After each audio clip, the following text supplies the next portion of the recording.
Hey guys, so I just want to come on real quick to do a quick live for you guys, and I want to talk to you a little bit about life insurance. All right, I wanted to take the time to share with you guys this because a lot of people don't know this about life insurance, and I kind of want to tell you.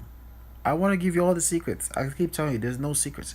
So, life insurance is something that is so misunderstood, and I always tell people if you understand taxes, you know where to put your money, right? If you understand taxes, you know where to put your money. And I always told you guys there's three ways your money get taxed when you need it. All right? Three ways. Because here's the thing, you can't avoid paying taxes. They're gonna tax you when you save your money, they're gonna tax you when you spend the money, they're gonna even tax you when you die. So you just gotta understand that there's three ways your money get taxed when you need it. Number one, you get taxed now. So that means money is taxable. And the reason why your money is taxable is because it is put in the vehicle where 85% of the population put their money. 85% of the population put their money in taxable vehicle.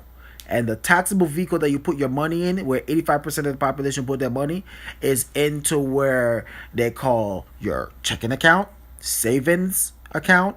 You also put, this is where people get taxed a lot at, right? Your stocks, mutual funds, CDs, certificate of deposits, right? All these things you have to pay taxes at the end of the year. It's called capital gain. So any dividends that is earned in these vehicles, you have to pay taxes at the end of the year.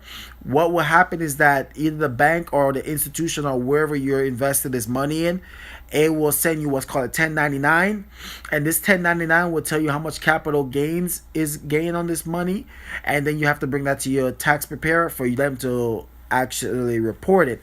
And if you fail to report this, you could actually get in trouble through the IRS. All right, that's the thing that you must understand. 10% of the population put their money in what's called tax deferred. And tax deferred vehicles are like your your IRA, your SEP IRAs, annuities and pensions, 401ks, 403bs, even your 457s. These are considered to be tax deferred. Now, tax deferred really means that your money is pre-tax, and your pre-tax money is money that not yet paid taxes on, but you're going to definitely pay taxes later when you withdraw it.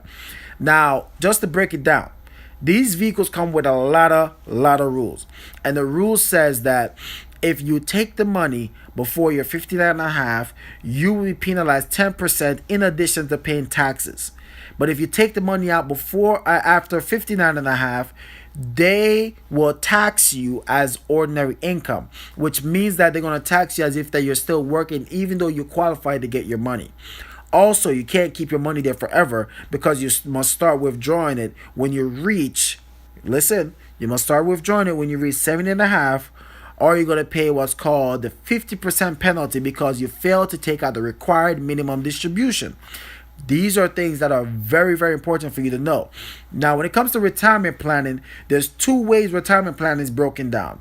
It's either a defined benefit plan or it's a contribution plan. Today, most of Americans have what's called contribution plan.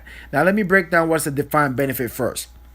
Now, a defined benefit plan is also known as a pension. Now, a pension is guaranteed money because it's based upon the years and the service and your salary level that you have put in with a company. Now, this is where money was permanent because with a pension plan, you would be able to receive money up until you die. Even your spouse or a beneficiary will be able to enjoy some of these benefits as well until they die as well. Now, most companies have gotten rid of these because it's gotten very expensive for companies due to the simple fact that we as human beings are living too long. And that's the reason why today most Americans end up having what's called contribution plans. Now, contribution plans is very important. And if you don't understand them, this is where you have to understand. Now, contribution plans is your 401k. All right? Your 401k, your 457s, your 403bs, all of those things are contribution plans. Now, contribution plans is known as the IRS tax code, which is the tax code 400. If you guys didn't know who created that, it's President Nixon signed off on that bill on 1978. 1978, President Nixon signed off on the bill that put enrolled tax code 400, which was then later discovered in 1980 by the gentleman named Ted Benner. Ted Bennett discovered this in 1980, and he created the first 401k plan for a company in Pennsylvania, which was a bank called Johnson Company. He created the first 401k plan, and it went into motion 1981. Okay? So a lot of you guys didn't even know that. Okay? That's the reason why today you now have a 401k versus having a pension. And the reason why they did this is because if you didn't know, your 401k plan is managed by a third party, which could be an insurance company, a brokerage firm, or some financial institution that manage your money. Now, on top of this, if you didn't know, your 401k, 403bs, IR, and your 457s, they don't mean nothing. It just let me know where you work. If you have a 401k, you have a traditional job. If you have a 403b, you're either a doctor in some medical field or a job or a nonprofit. If you have a 457, that means you work for someone in the state. All right? So these are things that you got to learn. Now, also on top of that, when you think about contribution plans, you got to know that your money is tied to the market's performance. So if the market fluctuations, if the market goes up, you make money. If the market goes down, you lose money. On top of that, there's no guarantee. There's no guarantee for you to know if you're going to make money or lose money. So that's the thing. It comes with uncertainty. You have to learn that. And you got to know that the risk is putting back on you. See, what the companies have learned to done because of Ted Benner discovering how to create that, they learned to take the risk off the companies, because if with a pension, the company was obligated and binded by the state to make sure that your money would be there. But now with implementing the 401k package or the different contribution plan, they'll put the risk back on you, because now you would have to be the one that know if you want to put your 401k or whatever plan, if you're going to make it a conservative, a moderate, or you want to be aggressive. And due to whichever one you choose, then the market performance will affect it in a positive or a negative way. And the thing is that they're going to tax the YZ out of you until you die. Every withdrawal from that account will be taxed. That's why 5% of the population have learned how to use tax advantage. Tax advantage really much means that any money you put in this account is when you withdraw, it will be tax free when you withdraw money from these accounts, because you already pay taxes on it. And that's why 5% of the population understand taxes. So that's why I said if you understand taxes, you know where to put your money. Now, what falls underneath the category of tax advantages? Well, what falls underneath under that is what's called Roth IRA, 529 college savings plan, municipal bonds, health savings account, life insurance, and long-term care. Now, here's something that most of you guys don't understand about life insurance, and the reason why I'm going to touch on this. But before I touch on that, let me tell you a little bit about the 529 college savings plan too. Did you know if you save for your child with a 529, that could affect their eligibility for financial aid?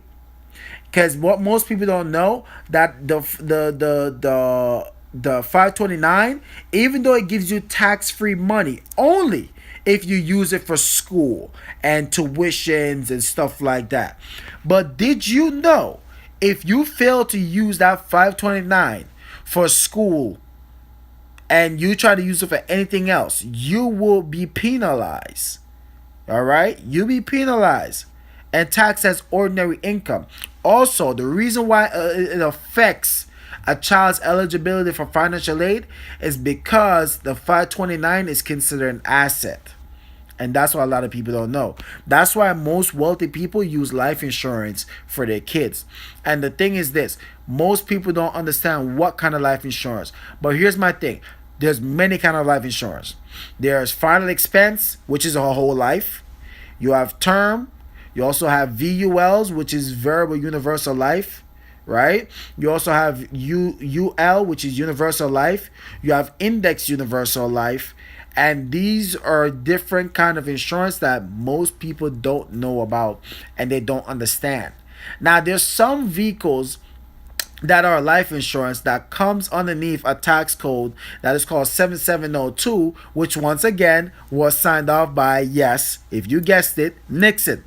And it was underneath the DEFRA Act. All right, you gotta do your research, right? The DEFRA Act. When they first implemented this, it was just the 7702, and a few years later on, then they implemented what was called now 7702 Section A, and that's when they started implementing these to universal lives. So anything underneath universal lives create a flexibility, and the difference between universal life and whole life is that it's flexible. You can actually pay more some month or pay less some month. You can even skip a few months payments if you have enough money within the cash value to cover what's called the cost of insurance.